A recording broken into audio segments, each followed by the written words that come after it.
স্বাধীনতা মানে লাল সবুজের পতাকা, স্বাধীনতা মানে 10 বছর বয়সে পতাকা হাতে সংসারের হাল ধরা। অর্থনৈতিক স্বাধীনতা মিলেছে কতটা প্রশ্ন তোলা থাকলো শিপনের ভবিষ্যতের জন্য।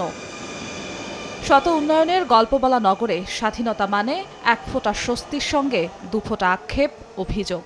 যে সুযোগ সুবিধাটা আমরা পাইছি মেট্রো রেলের ক্ষেত্রে, এক্ষেত্রে সব ক্ষেত্রে যদি আমরা এরকম সুযোগ সুবিধা পাইতাম তাহলে আর একটু ভালো হতো। সেম সুবিধাটা যদি আমরা গ্রামেও দিতে পারতাম তাহলে মনে হয় যে শহরের উপর যেই চাপটা এর হচ্ছে 50% কমে যেত।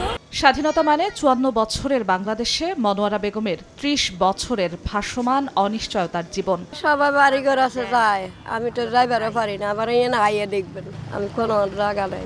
নগর পেরিয়ে তেপান্তরের মাঠে স্বাধীনতা দিবসে কৃষকের চাওয়া সহজ সরল। সরকার তো দায়িত্ব দিতেছে নাম করে, পাই না তো, পাইলে তো আর কত খেত করতাম, ডিপ গাড়তাম, ডেহিন করে রাস্তাঘাট করে গাড়ি নেছে নামাই দিলাম হলে এই সেই। আমরা কিনতে যাই অনেকটাই দাম নেয়, মানে বীজ যখন আনি বপন করি তখনও দাম নেয়, কিন্তু এখন আমাদের জন্য এটা অনেক কষ্টকর, মানে বাজারে বিক্রি করতে পারি না। সরকারি তথ্যে রয়েছে প্রায় 27 লাখ বেকার, দারিদ্র্যসীমার নিচে থাকা 19% বেশি মানুষের হিসেব। শ্বেতপত্র দেখাচ্ছে ভয়াবহ আয় আর সম্পদ ভোগের বৈষম্য। তাই সত্যিকারের স্বাধীনতা পেতে সবার আগে বৈষম্য কমানোর তাগিদ অর্থনীতিবিদদের। প্রতিটি ক্ষেত্রে যে বৈষম্যগুলো আছে এগুলো কিন্তু বিগত 50-54 বছরে কিন্তু অনেক ক্ষেত্রে বেড়েছে।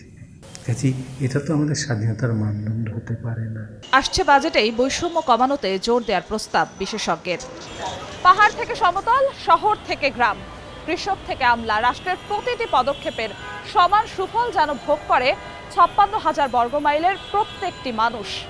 রাষ্ট্র যেন প্রতিনিয়ত স্মরণ করে অর্থনৈতিক স্বাধীনতা সবার অধিকার। স্বাধীনতার 54 বছরে এতটুকুই প্রত্যাশা লাল সবুজের মানুষের। জিনাতারা যশোয়া, সময় সংবাদ, ঢাকা।